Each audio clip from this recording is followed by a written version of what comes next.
안녕하세요. 피탐성 빛의 교회와 함께하는 성경 공부에 오신 빛의 성도님들, 오늘 수요일에 하나님의 말씀 앞으로 나오신 모든 성도님들 잘 오셨고, 오늘도 말씀의 마음과 귀를 활짝 열고 주님 무엇이라 말씀하시는지 잘 듣고 그 말씀 따라 함께 살아갈 수 있기를 바랍니다. 우리 같이 기도하고 말씀 공부 시작하겠습니다. 하나님, 우리의 마음이 말씀을 향해 이끌리게 하시니 참 감사합니다. 잘 듣고 잘 이해하여 잘 순종하며 내 인생의 무게 중심을 하나님께 두고 살아가는 지혜롭고 복된 우리의 삶 되게 하여 주십시오. 예수님의 이름으로 기도합니다. 아멘. 오늘은 레위기 23장 15절에서 22절까지 함께 공부할 텐데요. 우리 15절, 16절 두 절 말씀 함께 읽어보도록 하겠습니다. 함께 읽습니다. 시작. 너희가 안식일 다음 날 곧 곡식단을 흔들어서 바친 그날로부터 7주간을 꼭 차게 세고 거기에다 7번째 안식일 다음 날까지 더하면 꼭 50일이 될 것이다. 그때에 너희는 핵곡식을 주에게 곡식 제물로 바쳐야 한다. 아멘.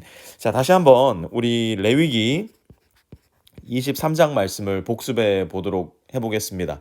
유대인들의 첫 번째 절기가 뭐였는지 기억나십니까? 6월절이었고요. 6월절은 이집트를 탈출할 때 모든 장자들의 죽음을 어린 양의 피를 문지방에 발라 넘어가게 하신 하나님의 은혜를 기념하는 절기였어요. 6월절에 이어서 바로 시작되는 절기가 무교절. 누룩을 제거한 빵을 먹음으로써 이집트의 모든 누룩과 같은 죄를 나의 삶에서 제거하는 절기가 바로 무교절이었고요. 어제 배웠던 세 번째 절기, 초실절. 초실절은 첫 열매를 하나님께 감사함으로 드리는 명절이었습니다. 이 초실절로부터 15절 다시 한번 보세요. 7주간을 꼭 차게 세고, 7주간이면 77이 49입니다. 그래서 이 네 번째 절기를 77절이라고 부르기도 했었는데요. 16절 이어서 보면요. 77이 49에다가 안식일 다음 날까지 하루를 더하면 꼭 50일이 됩니다. 그래서 이 날을 무엇이라고 불렀냐면 오순절이라고 부르기도 했었어요. 그런데 이날 뭘 바쳐야 했는가를 보니까 핵곡식을 주에게 곡식 제물로 바쳐야 했대요. 보통 이스라엘 백성들은 초실절에는 보리를 하나님께 드렸고요. 오순절 혹은 칠칠절에는 밀을 수확해서 하나님께 바쳤는데요. 오순절에는 이것 말고도 대단히 흥미로운 내용들이 몇 개가 더 등장을 합니다. 우리가 꼭 잘 알고 있어야 되는 내용인데요. 17절 말씀 같이 한번 읽을게요. 시작. 너희는 너희가 살고 있는 곳에서 주에게 만물로 흔들어 바칠 핵곡식으로 만든 빵 2개를 가져와야 한다. 그 빵은 밀가루 10분의 2 에바를 가지고 만들어야 하고 고운 밀가루에 누룩을 넣어 반죽하여 구운 것이어야 한다. 아멘. 여러분이 오순절 하면 떠오르는 장면이 혹시 마음에 있으십니까? 내가 교회 짬밥 좀 먹었다 하면 오순절 하면 이 뒤에 뭐가 따라 붙냐면 성령 강림이라는 말이 따라 붙을 겁니다.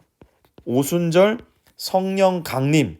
사도행전 2장에 보면 예수님의 말씀을 따라 예루살렘에 머물러 기도하고 있던 120여 명의 제자들에게 무슨 일이 일어나냐면 성령님께서 임하시는 사건이 발생을 합니다. 성령이 터치다운 하자마자 120여 명의 제자들에게 일제히 일어났던 현상이 뭐였냐면 바로 방언을 말하는 것이었어요. 방언으로 말하자 오순절을 지키기 위해서 여러 이방 나라에서 예루살렘에 모여 있었던 다른 나라 사람들이 자기네 나라 말로 이 제자들이 하나님의 위대하신 일들을 말하는 것을 듣게 됩니다.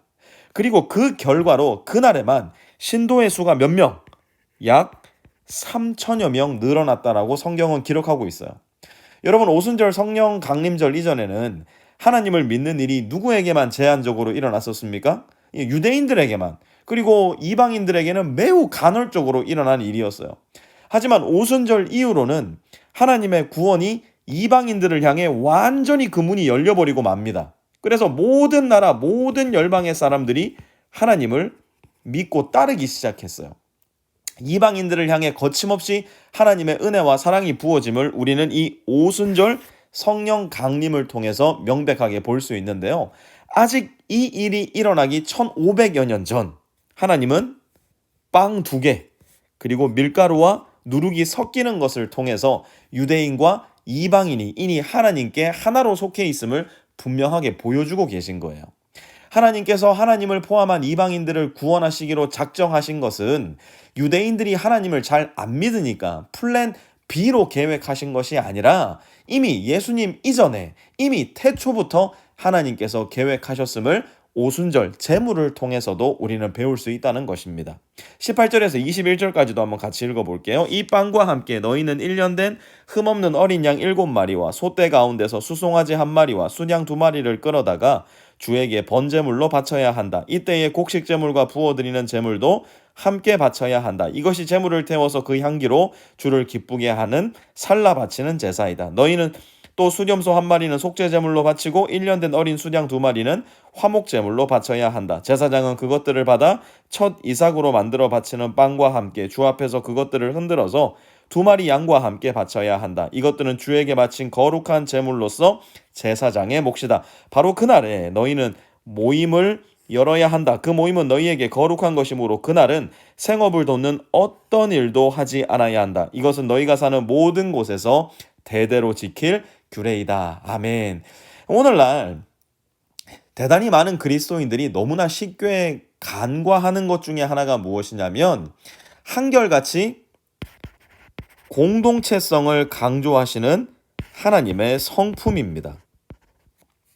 하나님은 유월절에도 위에 보면 유월절에도 무교절에도 초실절에도 오순절에도 똑같이 강조하시는 게 있는데 그게 뭐냐면 모이라는 겁니다. 함께 모이라는 거예요. 모여서 무엇을 하라 그러느냐? 아무 일도 하지 않아야 된다 그래요. 쉼을 가지라는 겁니다.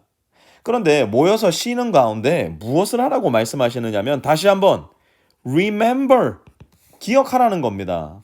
우리 삶의 주인 누군지 기억하라는 거예요. 우리 삶이 이렇게 멀쩡하게 사라지는 거 도대체 누구 때문인지 기억하라는 거예요. 온 세상과 우주 만물이 이렇게 안정되게 돌아갈 수 있는 중심이 누구냐는 거예요.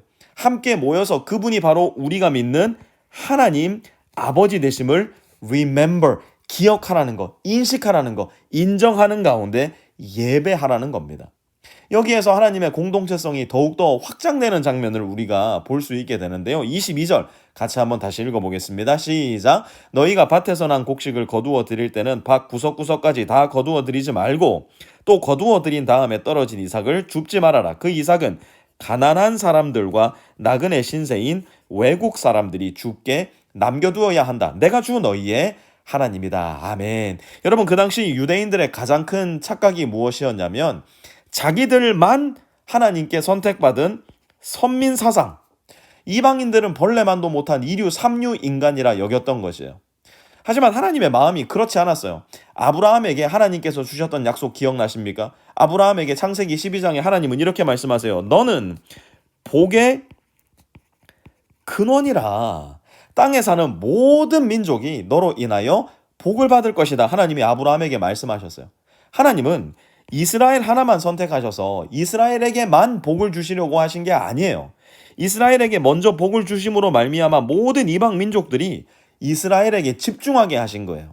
하나님을 믿고 섬기면 이렇게 되는구나. 이방 민족들로 하여금 그들에게 이끌려 모든 민족들이 이스라엘을 통하여 복을 받게 하시는 것. 그것이 바로 하나님께서 출애굽을 시키셔서 약속의 땅에서 이스라엘 민족들을 축복하시는 가장 큰 이유였다는 겁니다. 복의 근원이 될 기회를 주신 이유가 너희만 복받아서는 안 된다는 거예요. 너희만 잘 먹고 잘 살아서도 안 된다는 거예요.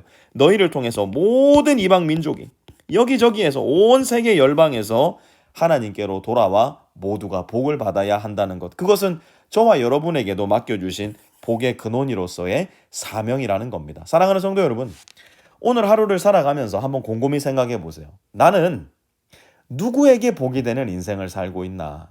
나 혼자서만 그저 좋은 거, 편안한 거, 폼나는 거, 다른 사람들에게 부러움을 사는 인생을 살아가고 있나? 아니면 내가 좀 덜 누려도, 덜 먹어도 주님 말씀하신 대로 내가 이 세상에 복의 근원이 되어서 하나님께서 내게 주신 은혜와 복을 나눔으로 인해 나의 주변 사람들에게 나로 인해 하나님을 향한 매력과 존경심, 경외심을 느끼는 삶을 살아가고 있는가? 여러분, 우리는 복의 근원이 되어 그 복을 나눔으로 인하여 하나님을 비추는 사람들이지, 그 복 나 혼자 다 먹고 나 혼자 잘 살으라 부름받은 사람들이 아님을 잘 기억하면서 오늘 하루도 지금 내 마음속에 하나님께서 떠올려 주신 바로 그 사람에게 가서 내게 베풀어 주신 복을 나누며 살아가시는, 그래서 하나님의 빛을, 하나님의 아름다우심을 동서남북 사방으로 펼치며 살아가실 수 있는 저와 여러분들 될 수 있기를 주님의 이름으로 부탁드립니다.